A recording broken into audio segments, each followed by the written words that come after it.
रण की तैयारी, कौन पड़ेगा किस पर भारी। घर घर अभियान से होगी कांग्रेस की वापसी, बूथ पर पकड़ से होगा पंजा मजबूत। आगामी विधानसभा चुनाव को लेकर सियासी दल अपनी अपनी जीत और जनता को रिझाने एड़ी चोटी का जोर अभी से लगा रहे हैं। भाजपा जहां बूथ को मजबूत कर जनता के बीच है, तो वहीं दूसरी ओर कांग्रेस ने भी जमीनी तैयारी शुरू कर दी है। घर घर चलो अभियान के साथ ही अब युवा कांग्रेस बूथ चलो अभियान की शुरुआत कर नए युवाओं को जोड़ने का काम करेगी। क्या कुछ है इस एजेंडे में शामिल, डालते हैं नजर। मध्य प्रदेश में यूथ कांग्रेस चलाएगी बूथ चलो अभियान। 2023 विधानसभा चुनावों को लेकर जमीन मजबूत करने की कवायद। एमपी के युवा वोट बैंक को पार्टी से जोड़ेगी यूथ कांग्रेस। युवाओं को दिलाई जाएगी कांग्रेस की सदस्यता। हर विधानसभा से 2000 युवाओं को पार्टी के साथ जोड़ा जाएगा।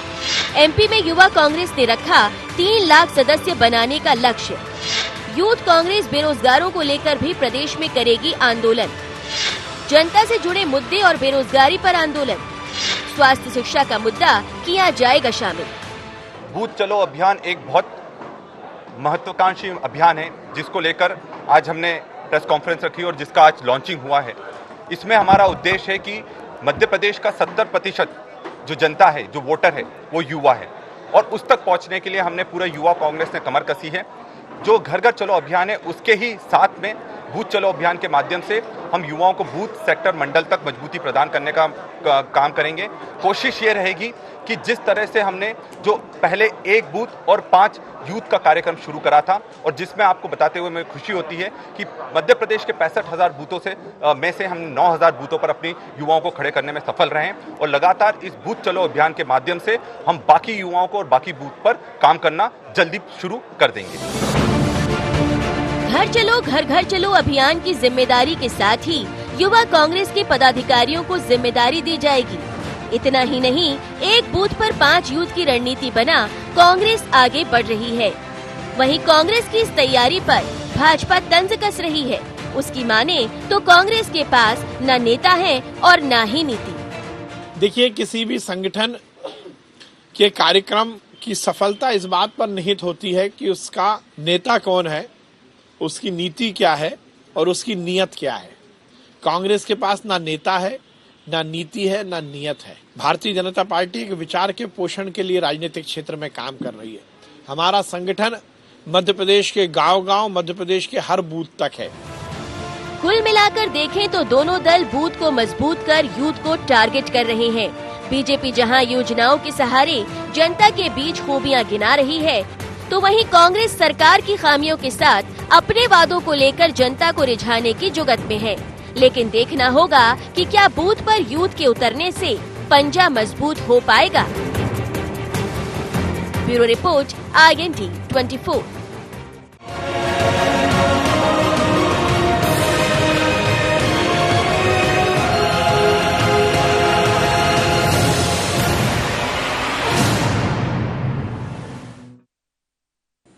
नमस्कार, IND एजेंडा बूथ पर यूथ में आपका स्वागत है। मैं हूं आपके साथ नवीन पुरोहित।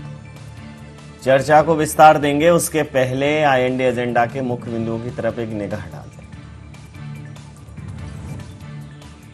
क्या घर घर अभियान देगा कांग्रेस को मजबूती?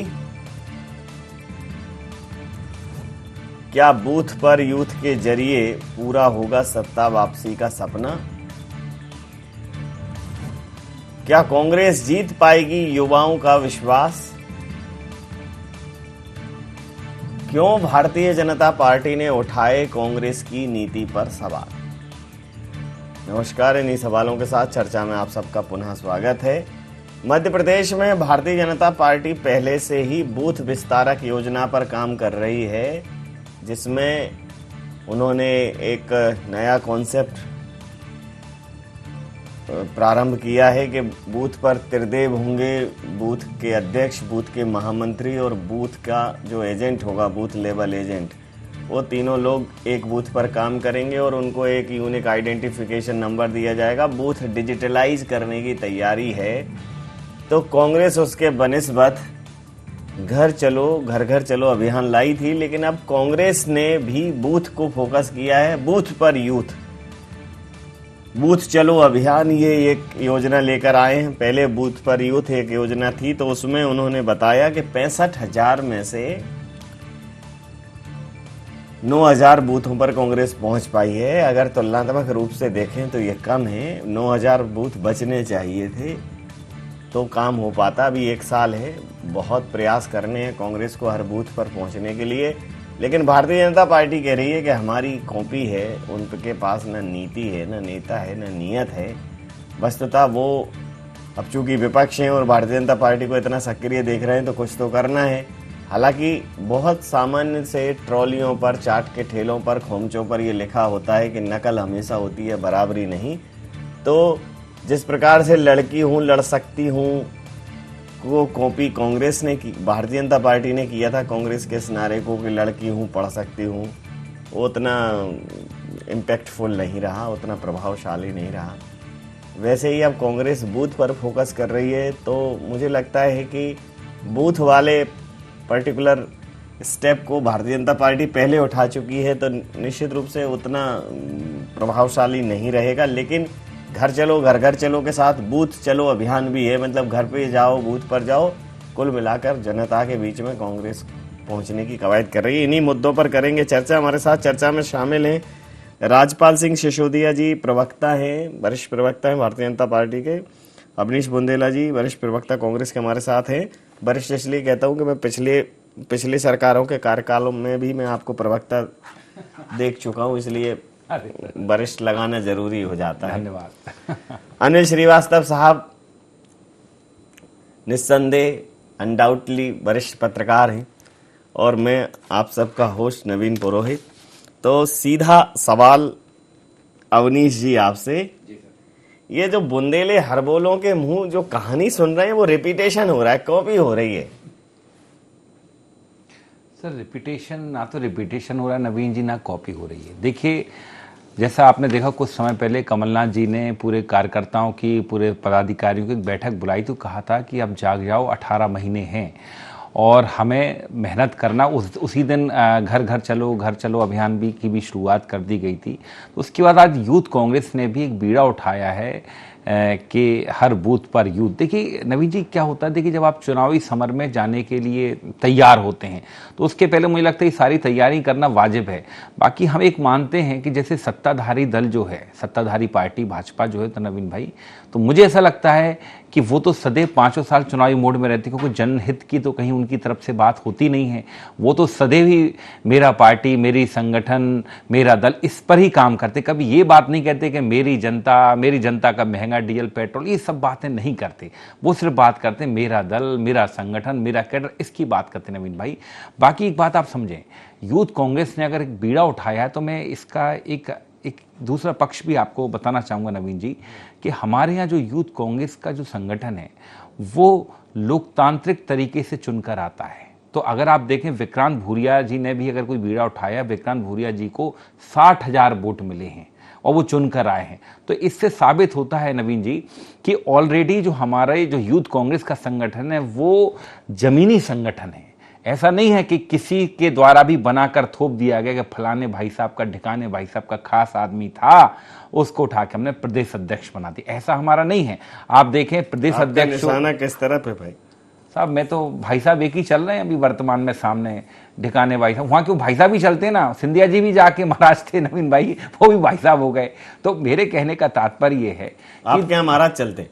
देखिए हम तो देखिए जैसे वो महाराज कहते थे, उनको स्नेह से महाराज कहते थे, लेकिन ठीक है महाराज को भाई साहब बनना ज्यादा पसंद था तो वो चले गए। कोई समस्या नहीं, ठीक है। तो नवीन भाई मैं वही कह रहा हूं, जो हमारी पार्टी ने जो बीड़ा उठाया, यूथ कांग्रेस ने बीड़ा उठाया, आप देखेंगे इसके परिणाम बड़े ही सुखद आए। क्योंकि आप देखें कि ऑलरेडी विक्रांत जी ने कहा कि 65,000 में से अगर आप देखें तो काफ़ी बड़ी संख्या में बूथों पर हम अपने कार्यकर्ता अपॉइंट करने में, वहाँ पे लगाने में हम सफल हुए हैं। और आप देखेंगे इसके बाद जो आज से जो अभियान की शुरुआत हुई है नवीन भाई, तो इसके परिणाम और अच्छे आएंगे। और आप देखेंगे 2023 के जो चुनाव हैं, 23 के चुनाव में आप देखेंगे भाजपा की जमीन खिसक चुकी है। क्योंकि आप देखें, आप कुछ भी कहें, ठीक है आप जीत लीजिए उपचुनाव, लेकिन आप देखें इनकी पार्टी में मैं देखता हूं नवीन भाई, आज की तारीख में इनकी पार्टी खुद अपने ही लोगों से घिर गई है। आप देखें केपी यादव 192 किलोमीटर पे भोपाल में पत्र नहीं लिखते हैं, वो पत्र लिखते हैं 800 किलोमीटर दूर बैठे जेपी नड्डा को। मतलब कहीं ना कहीं उनका अपने संगठन, अपनी पार्टी के प्रति, अपनी सरकार के प्रति अविश्वास पैदा हो गया। सिंधिया जी के बारे में लिखा जाता है, आपने देखा वो पत्र काफी फेमस हुआ था नवीन जी। इसके अलावा आप देखें आदरणीय शिवराज जी एक दिन कहते हैं कि मैं शराबबंदी करूंगा, नहीं वो कहते हैं कि मैं, उमा भारती कहती है कि मैं शराबबंदी करवाऊंगी। प्रतिक्रिया ले लूं जी तो सर, दूसरे राउंड में ज्यादा रहेगा। बिल्कुल बिल्कुल सर। राजपाल जी ये भी बूथ पर जाएंगे और एक बूथ पर 5 यूथ, आपका तो त्रिदेव है, ये जो है पांडव की तरह उतरेंगे वहां। अच्छी बात है, विपक्ष मजबूत हो ये हम शुभकामना देते हैं, परंतु नकल करने में अकल की जरूरत लगती है। नेता चाहिए, नीति चाहिए। अब विक्रांत भूरिया जी की अभी तारीफ कर रहे थे मेरे मित्र, 60,000 वोट लेके आए। कांतिलाल भूरिया का नाम हटा दो, पीछे से फिर ले आओ, 6 वोट देके बता दे विक्रांत भूरिया लाके। तो ये कहने में अच्छी लगती बुंदेला जी बात है, नवीन जी बहुत सुंदर लगता है जब ये बोलते हैं, पर यथार्थ कुछ और होता है। जयवर्धन सिंह जी है तो दिग्विजय सिंह जी है तो जयवर्धन सिंह जी है। नकुलनाथ संसद में इसलिए पहुंच गए क्योंकि कमलनाथ जी के बेटे। अरे जरा किसी एक मतदान केंद्र पे काम करने वाले कार्यकर्ता को उठा के जरा प्रदेश अध्यक्ष बना के बताइए तो मान जाए आपको। और ये हम कर सकते हैं, भारतीय जनता पार्टी ये कर सकती है। इसलिए हमारे मतदान केंद्र पे जब हम जाते हैं और हमारा जो वो त्रिदेव होता है, वहां पर जो हमारा सेट है, हमारी संपदा है, वो बूथ के अध्यक्ष, वो बूथ के महामंत्री, वो बूथ पे काम करने वाले बीएलए, और अभी बूथ विस्तारक अभियान जो चल रहा है, इस अभियान का हमारा वो विस्तारक, ये जो टीम है हमारी, इस टीम ने जो काम करने का काम किया है 20 जनवरी से लेके 30 जनवरी तक, कल तक कर रहे हैं। हम खुद जा रहे हैं बूथ पे, आज भी मैं बूथ पे था, कल भी था, रोज बूथ पे जा रहे हैं, देख रहे हैं जिस प्रकार से बूथ के ऊपर हमारा पहले से काम था, उस काम को नए कलेवर के साथ वापस करने का, उस मतदान केंद्र पे प्रस्तुत करने का काम किया है, डिजिटल करके। आप देखेंगे एक इतनी बड़ी पुस्तिका है, उस पुस्तिका में 20 बिंदु है, 20 बिंदु करने की कार्य है। हम कमल पुष्प योजना के तहत, कमल पुष्प अभियान के तहत उस गांव पे, उस मतदान केंद्र पर रहने वाले हमारे उस कार्यकर्ता के घर जाके उसका अभिनंदन कर रहे हैं, जिसने अपना जीवन लगा दिया भारतीय जनता पार्टी को यहाँ तक पहुंचाने में। ऐसे ऐसे संस्मरण आ रहे हैं, लोग भावुक हो रहे हैं, कार्यकर्ता भावुक होके बातें कर रहे हैं। कल हम एक स्थान पे थे, वो कहने लगा कि वो वहां जो कार्यकर्ता थे रघुनाथ सिंह जी, वो कहने लगे कि 2 से शुरू हुई थी पार्टी, तब हम थे, और आज दोनों जगह सरकार, दिल्ली में और प्रदेश में सरकार बना के आप लोगों को दी है, अब आप आगे बढ़ाइए। तो ये भरोसा पैदा होने का काम हो रहा है। जो पुराने हमारे कार्यकर्ता है, वो युवा पीढ़ी के ऊपर भरोसा कायम करने की बात कर रहे हैं, और हम पार्टी को सर्वव्यापी, सर्वस्पर्शी बनाने के लिए मतदान केंद्र पे काम कर रहे हैं। सर्वव्यापी अर्थात भौगोलिक दृष्टि से सब जगह, खेड़ा, टोला, मजरा, सब जगह पार्टी पहुंचे। सर्वस्पर्शी, समाज के सभी वर्ग को हमारी पार्टी छूने का काम करे। इन सब दिशाओं में हम काम करने का काम कर रहे हैं। कांग्रेस तो नहीं, पर यूथ कांग्रेस आई है। पहले इन्होंने अभियान चलाया था यूथ, बूथ पे यूथ, वो 65,000 में से 6,000 9,000 पे पहुंचे हैं ये। अब ये घर घर आया, देखते हैं कितने घर ये पहुंचते हैं, ये इनका घर भी बचा पाते हैं कि नहीं बचा पाते हैं, देखेंगे समय आने पे। परंतु भारतीय जनता पार्टी के कार्यक्रमों की अगर आप नकल करने जाएंगे तो आपको नेता चाहिएगा, नीति चाहिएगा, कार्यक्रम चाहिएगा। नकल करने से काम नहीं चलेगा। इन्होंने भी एक बड़ा जीवन दर्शन, वैसे सर ठेलों पर, ट्रॉलियों पर, ट्रकों के पीछे बड़े जीवन दर्शन वाक्य लिखे रहते हैं, उसमें एक जीवन दर्शन वाक्य ये भी है कि नकल हमेशा होती है, बराबरी कभी नहीं। तो भारतीय जनता पार्टी ये कह रही है कि ये नकल कर रहे हैं, और जो बूथ पर यूथ जो योजना थी उसमें से निश्चित रूप से 65 में से 9,000, ये आंकड़ा बहुत अच्छा नहीं है, संख्या बढ़ानी चाहिए। अब ये बूथ चलो अभियान और घर चलो, घर घर चलो अभियान जो है, कितना इसके माध्यम से कांग्रेस जनता तक पहुंचेगी, ये जरूर मतलब ये एक डिफरेंस क्रिएट करेगा, और ये बड़ा प्रभावशाली होगा अगर कांग्रेस ने सही तरीके से इसको कर लिया। क्योंकि अब जो मौसम है, बिल्कुल चुनावी मौसम में जाने की स्थिति में है अब राजनीतिक पार्टी। देखिए नवीन जी, सबसे बड़ी बात तो ये है कि भारतीय जनता पार्टी एक केडर बेस पार्टी है, और केडर बेस पार्टी होने के कारण केंद्र से लेकर शीर्ष से लेकर बूथ तक इनका नेटवर्क है, उसको निसंदेह ये रिचार्ज करते हैं और रिचार्ज करने में आसानी होती है। लेकिन कांग्रेस जो है वो मतलब केडर बेस पार्टी नहीं कहलाती, वो लीडर बेस पार्टी कहलाती है। स्वाभाविक है उसको वहां तक पहुंचने में थोड़ा समय लगेगा, लेकिन जिस तरीके से अभी उन्होंने कहा कि 9 का आंकड़ा है, शुरुआत है। मैं समझता हूं कि अभी साल सवा साल है, 1.5 साल के लगभग है चुनाव में। अगर ये स्पीड यही रही तो निसंदेह भारतीय जनता पार्टी को कड़ी चुनौती मिल सकती है, पहली चीज। दूसरी चीज, अभी जिस तरीके से बातचीत हो रही थी कि ना नीतियां हैं, ना नेता हैं और ना इनके साथ जनता है, ये कहना गलत है। कांग्रेस आज भी मजबूत पार्टी है और पहले भी मजबूत पार्टी थी। कांग्रेस हमेशा कमजोर होती रही है, थोड़ी बहुत जो गुटबाजी होती है उससे कमजोर होती रही है। यदि ऐसा नहीं होता तो चुनाव के समय, अब जैसे पिछला चुनाव अभी उपचुनाव अभी निकला है, 4 सीटों पर उपचुनाव हुआ था। कहा जाता है कि उपचुनाव हमेशा सत्ताधारी दल के साथ जाता है। लोगों को यह विश्वास रहता है कि भाई हम सत्ताधारी ददल से जुड़े, सरकार के साथ जुड़े तो हमारे क्षेत्र में विकास होगा, हम विकास से जुड़े रहेंगे, अन्यथा कट जाएंगे। इसीलिए ज्यादातर 99% उपचुनाव जो होते हैं वो सत्ता पक्ष के साथ जाते हैं। बावजूद इसके 4 में से 2 सीट कांग्रेस ने जीती। ये कांग्रेस के लिए ऐसा नहीं है 50% इसको नहीं करेंगे, बहुत बड़ा एक अचीवमेंट है। अचीवमेंट इसलिए है कि पूरी सरकार, पूरा प्रशासनिक अमला, सब कुछ झोंक देने के बाद भी अगर 4 में से आपने 2 सीटें जीत के आई तो ये कोई आपकी बहुत बड़ी उपलब्धि नहीं कही जाएगी। और इसके विपक्ष में आप देखिए कि कांग्रेस ने अगर 2 सीटें जीती है तो कांग्रेस ने खोया भी बहुत कम है, इसको अपन खोया नहीं माना जा सकता। कांग्रेस ने अच्छी टक्कर दी है। आप देखिए नवीन जी, जब जब चुनाव होते हैं तो तीन थे सर, 3, 1 लोकसभा थी और 3 विधानसभा, तो 3 टोटल 4 हो गए। टोटल 4, वही बोल रहा हूं मैं। 1 जीती है कांग्रेस उसमें से। कांग्रेस 2 विधानसभा जीती है, 1 लोकसभा और 1 विधानसभा भाजपा जीती है जी, है कि नहीं। तो वही मैं बात बता रहा हूं कि कांग्रेस कमजोर नहीं है। और जिस तरीके से पिछले कुछ दिनों से, चाहे वो NSUI हो, चाहे वो युवक कांग्रेस हो, चाहे दीगर संगठन हो, चाहे वो सेवा दल हो, ये काम कर रहे हैं, तो मैं समझता हूं ये अच्छी चीज है। और अगर इसी तरीके से करता रहा तो आने वाला समय कांग्रेस के लिए अच्छा हो सकता है और भारतीय जनता पार्टी के लिए एक चुनौती हो सकती है। क्या कहेंगे राजपाल जी? नहीं, निश्चित तौर पर हम राजनीतिक क्षेत्र में काम करते हैं, चुनावी समर में जब जाते हैं तो विपक्ष को कभी भी हम हल्का नहीं आते, चुनौती मानते हैं, इसमें कोई दो राय नहीं। और चुनौती मान के ही जब हम फील्ड में उतरते हैं तो कहीं ना कहीं हमें सफलता मिलती है।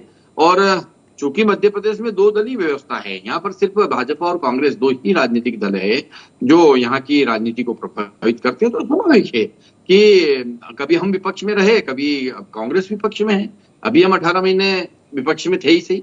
तो विपक्ष में होकर और मजबूती से सत्ता पे निगरानी रखना ये एक अच्छे लोकतंत्र की निशानी है। परंतु मैं ये कहना चाहता हूं कि भारतीय जनता पार्टी जिस प्रकार से मतदान केंद्र की इकाई तक, जैसा कि आदरणीय पत्रकार महोदय भी अभी कह रहे थे, भाई साहब बता रहे थे कि हम केडर बेस है, तो निश्चित तौर पर केडर बेस मास ऑर्गेनाइजेशन हमारा है। हम एक वैचारिक अनुष्ठान को लेकर काम कर रहे हैं और उस वैचारिक अनुष्ठान को पुष्ट करने के लिए हमें मतदान केंद्र को पुष्ट करना जरूरी होता है। उसी थीम को लेकर हम काम कर रहे हैं। पार्टी सर्वव्यापी बने, सर्वस्पर्शी बने और 11% वोट परसेंटेज हम मध्य प्रदेश में मतदान केंद्र पे काम करके बढ़ा सके, उस दिशा में हम काम कर रहे हैं। उसमें हमें सफलता मिलेगी, निश्चित मिलेगी, क्योंकि हमारा परिश्रम जो है अनथक, अविचलित करने वाला अनथक परिश्रम है। बिना थके हमारा कार्यकर्ता काम पे लगा हुआ है और उस कार्यकर्ता, देवतुल्य कार्यकर्ता की वजह से ही आज भारतीय जनता पार्टी कई राज्यों सहित केंद्र में सरकार में है। निश्चित ही मध्य प्रदेश में कुशाभाऊ ठाकरे जी, जो कि संगठन के हमारे पितृ पुरुष थे, आदर्श रहे हमारे, उनका ये जन्म शताब्दी वर्ष है और इस जन्म शताब्दी वर्ष में हम उनको सच्ची श्रद्धांजलि इस स्वरूप में दे रहे हैं कि मतदान केंद्र पे हम पार्टी को और मजबूत कर रहे हैं। नए लोगों को पार्टी से जोड़ना, वह समाज के हर वर्ग को पार्टी से जोड़ना है, क्षेत्रीय भौगोलिक दृष्टि से हर स्थान तक पार्टी पहुंचे।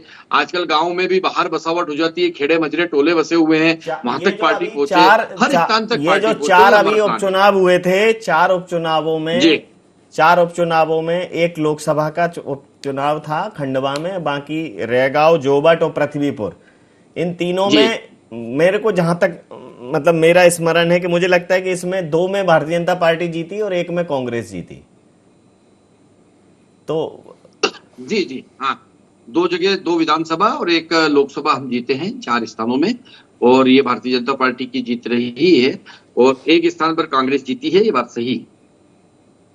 जी अवनीश जी, जी लोकसभा मतलब एक लोकसभा में आप, एक लोकसभा थी तो एक लोकसभा चूंकि भारतीय जनता पार्टी की थी तो भारतीय जनता पार्टी के पास ही गई, कोई बात नहीं, लेकिन 3 विधानसभाओं में आप जो है पृथ्वीपुर जैसी जो सीट, जो आपकी सीट थी, उसको आप हार गए, और रेगांव जो है रेगांव आप भले ही जीत गए हो, लेकिन जोबट जो आपकी परंपरागत सीट थी वो आप हार गए। तो आप उसको, आप ये मानते हैं कि ये जो भारतीय जनता पार्टी के संगठन का प्रभाव नहीं था बल्कि सरकार का दबाव था? सरकार का दबाव था। आदरणीय अनिल श्रीवास्तव जी ने जो कहा कि अधिकतर जो चुनाव होते हैं वो सत्ता पक्ष के साथ जाते, क्योंकि क्या होता है सत्ता पक्ष जिस ढंग से, खासकर आप देखें पृथ्वीपुर की बात करें तो नवीन जी मेरे खुद के दिल के काफ़ी करीबी, क्योंकि मैं वहाँ प्रभारी भी था नवीन जी। तो मैं एक आपने घोषणा भी कर दी थी नवीन भाई, देखिए मेरा पारिवारिक मामला भी है। नहीं मैं देखिए, मैं तो एक मैं देखिए मैं तो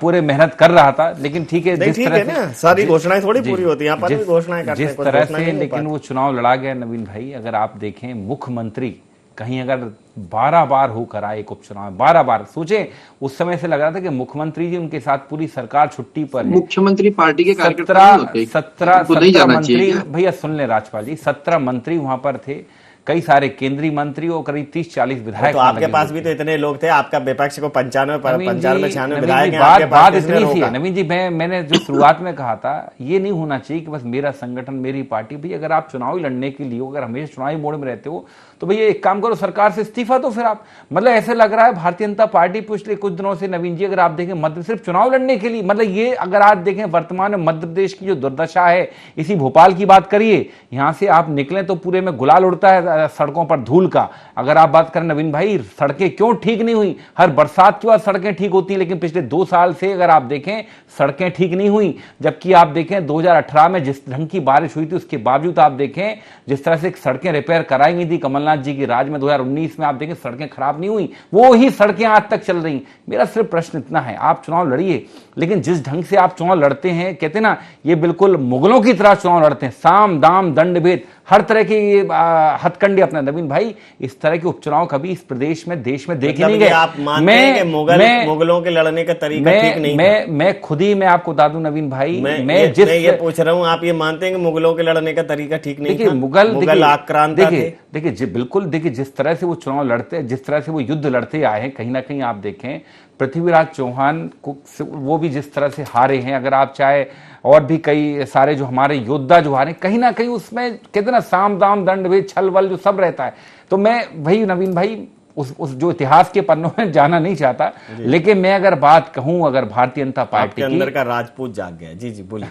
अगर मैं बात कहूं नवीन भाई भारतीय जनता पार्टी की, तो ये जनहित की कभी बात नहीं करते। अभी मेरे मित्र बड़ी दबंगाई से कह रहे थे कि विक्रांत भूरिया उनके बेटे नहीं होते, 2-3 नाम लिए। अगर मैं इनके नाम लेने लगूं ना नवीन भाई, तो ये उठ के भाग जाएंगे। अगर मैं सबसे पहले कैलाश विजयवर्गीय जी के बेटे का नाम ले लूं, जो कहते ना सबसे चरम पर है वो विधायक, वो क्या नहीं करते। मैं अभी कहूं इनके ही पार्टी के बड़े नेता राजनाथ सिंह के दोनों बेटों को टिकट दे दिए गए, ये उठ के भाग जाएंगे अगर ये गलेबान में झांक लेंगे। तो ये बड़े आश्चर्य की बात है। ओपन कर देता हूं 30 सेकंड, उठ के भागेंगे क्या कि डटे रहेंगे राजपाल जी? मतलब कांग्रेस का परिवारवाद, इनको परिवारवाद दिखता है नवीन भाई, लेकिन क्या होता है इनको अपना परिवार। बात कर सकते हैं दोनों लोग कर सकते हैं, ये open fire round. Bharatiya Janata party में, आप भी कर सकते हैं अगर 30 सेकंड। देखिए मुझे तो इस बात को आप बता दें, आपके नेता अगर आज हम, अगर हमारा संगठन, हमारा कोई कार्यक्रम चल रहा है, तो आपको तकलीफ क्या है? मुझे इस बात का जवाब, मतलब कहीं ना कहीं आपके मन में भय है। नेता हमारे कमलनाथ जी हैं, आदरणीय कमलनाथ जी, उनके नेतृत्व में राजपाल जी पूरी कांग्रेस एक है।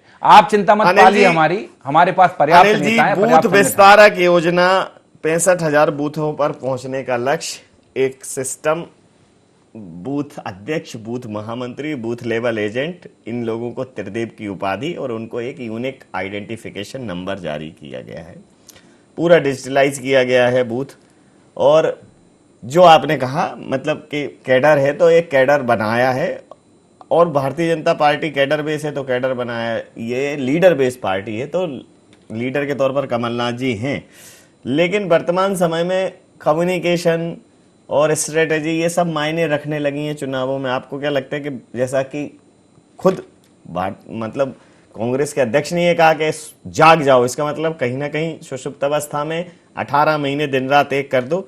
अब कांग्रेस को तो 18 महीने दिन रात एक करना पड़ेगा, क्योंकि उनके अध्यक्ष खुद ये महसूस कर रहे हैं।